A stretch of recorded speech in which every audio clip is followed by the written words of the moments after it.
Hey guys, what's up? I'm Dr. Jamil, one half of the Twin Doctor duo that makes up Twin Doctors TV. You've got questions, we've got answers. So today we are discussing a question that pregnant patients always ask my brother Idris and I, and that question is, how far along am I in my pregnancy? Now, you would think, of course, that the answer to that question would be pretty obvious, right? But many times the answer is not obvious, and patients are frequently really confused about how far along they are in their pregnancies. Now, this is because they've received numerous different answers from numerous different sources. Well, I'm your source today. So why the confusion? Well, basically, the confusion about pregnancy dating exists because pregnancies can be dated one of a number of different ways. Pregnancies can be dated using the first day of a woman's last menstrual period. Pregnancies can also be dated using the likely day of fertilization. And pregnancies can be dated using ultrasound findings.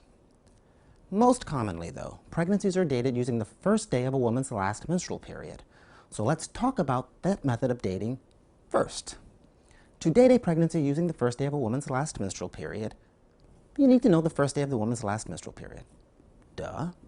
You also need to know how long that woman's menstrual cycles typically are when she's not pregnant. Now, armed with this information, you can then use a due date calculator. To use a due date calculator, just go on Google, put in the term due date calculator, tons will pop up. Using the due date calculator, you will then enter the first day of the last menstrual period and the typical number of days between the start of your periods. For most women, this number is going to be about 28 days.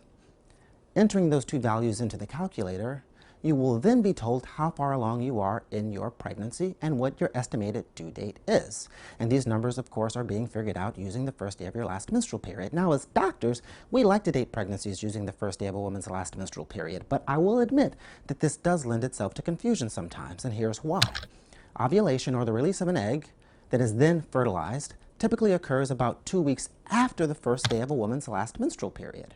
So in reality, when we are dating a pregnancy using the first day of a woman's last menstrual period, we are actually kind of starting the clock on that pregnancy about 2 weeks early, because the actual pregnancy will not truly start until about 2 weeks after the first day of the last menstrual period, when the woman ovulates and the egg is then fertilized. So if you are dating a pregnancy based on when fertilization likely occurred, which of course is going to be about 2 weeks after the first day of a last menstrual period, rather than dating that pregnancy based on the first day of a woman's last menstrual period, then it will look as though that pregnancy is 2 weeks earlier than it would be if you were using the first day of the last menstrual period to date that pregnancy. Of course, though, the pregnancy is not actually earlier than you thought it was. It's just that you are now stating how far along the pregnancy is using two different dates to represent the pregnancy starting point.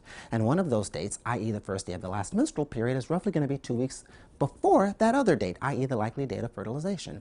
Now, this confuses some people because their doctor will tell them, say you're 10 weeks along in your pregnancy.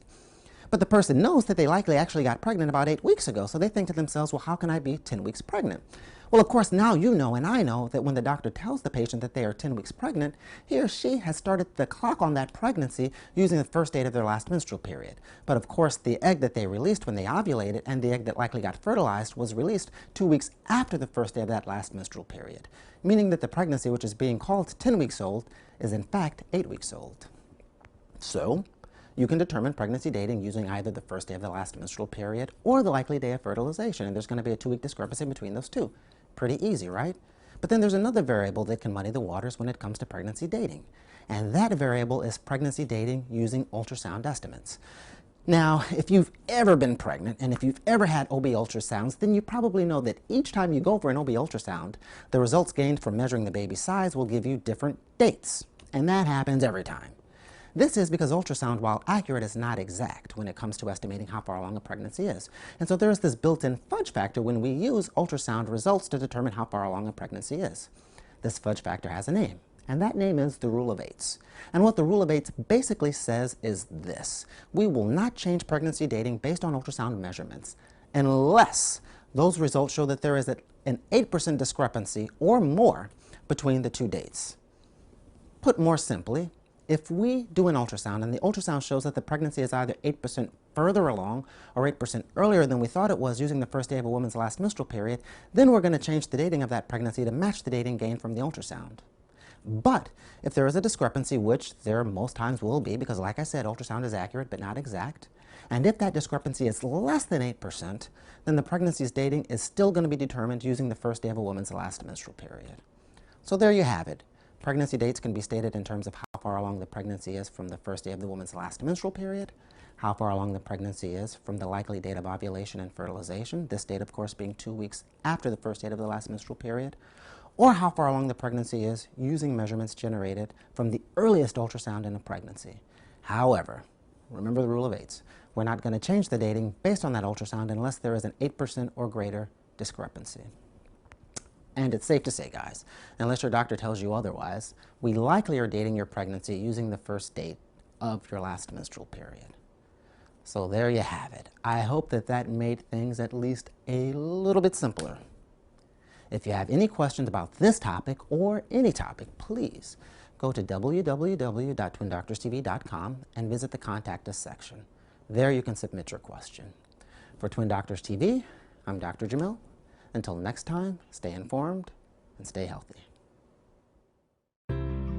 Twin Doctors TV. Educate, inspire, entertain. Follow us at www.twindoctorstv.com and on Facebook, Twitter, Instagram, and YouTube.